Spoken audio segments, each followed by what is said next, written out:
এবং কর্নেল কার্টসকে হত্যা করার পর কার্টসের তৈরি করা যে নথিপত্র ছিল সেগুলো দেখতে গিয়ে ক্যাপ্টেন উইলার্ড লক্ষ্য করে একটা পাতার ওপরে কর্নেল কার্টস লিখে গেছে, বোমা বিস্ফোরণ করে জায়গাটা উড়িয়ে দিও, এদের কাউকে বাঁচতে দিও না। তারপর দেখা যায় ক্যাপ্টেন উইলার্ড আর কিছু না বলে ওই কাগজপত্রগুলো নিয়ে ভিড়ের মধ্যে থেকে ল্যান্সকে নিয়ে সেখান থেকে বেরিয়ে যেতে থাকে এবং কর্নেল কার্টসের দলের সবাই উইলার্ডের সামনে অস্ত্র ফেলে দিয়ে মাথা নিচু করে দাঁড়ায় এবং সরে গিয়ে তাদেরকে বাইরে যাওয়ার জায়গা করে দেয়, কারণ যে লোক তাদের ঈশ্বরকে মেরে ফেলতে পেরেছে সেই লোক তাদের কাছে আরও ক্ষমতাবান একজন। আর জঙ্গলের এটাই নিয়ম, যে সব থেকে ক্ষমতাশালী তার কাছেই মাথা নিচু করে। আর শুধুমাত্র এটা জঙ্গলেরই নিয়ম না, দুর্ভাগ্যবশত আমাদের সমাজেরও একই নিয়ম। যার কাছে বেশি টাকা, যার কাছে বেশি পাওয়ার আছে, মানুষ তার কাছে মাথা নিচু করে থাকে।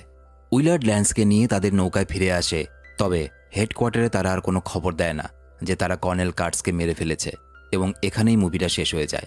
এখানে একটা প্রশ্ন থেকে যায় যে কেন কর্নেল কার্টস শেষ ইচ্ছে হিসেবে ওই জায়গাটাকে বোম বিস্ফোরণ করে উড়িয়ে দিতে বলেছিল এবং বলেছিল যে ওখানকার একটা মানুষও যাতে বেঁচে না থাকে।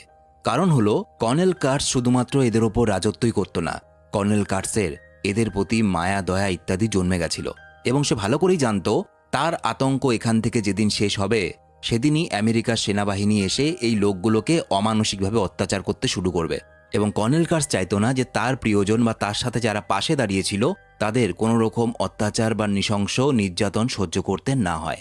তাই সে ক্যাপ্টেন উইলার্ডকে বলেছিল যে জায়গাটা বিস্ফোরণ করে উড়িয়ে দিও এবং এদের সবাইকে মেরে ফেলো। কিন্তু ক্যাপ্টেন উইলার্ডের মধ্যে কিন্তু মানবতা আজও বেঁচে আছে। এই জন্য ক্যাপ্টেন উইলার্ড কর্নেল কার্টসকে মারারও কোনো খবর দেয়নি হেডকোয়ার্টারে।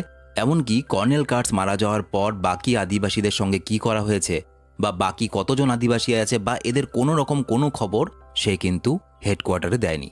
হয়তো সে ফিরে গিয়ে বলবে কর্নেল কার্টসকে সে খুঁজেই পায়নি, অথবা হয়তো বলবে কর্নেল কার্টস সমেত সমস্ত মানুষকে মেরে ফেলেছে সে। তো ভিডিওটা ভালো লেগে থাকলে সাবস্ক্রাইব করতে হবে না, শুধুমাত্র একটা লাইক করে বন্ধুদের সাথে শেয়ার করে দিও।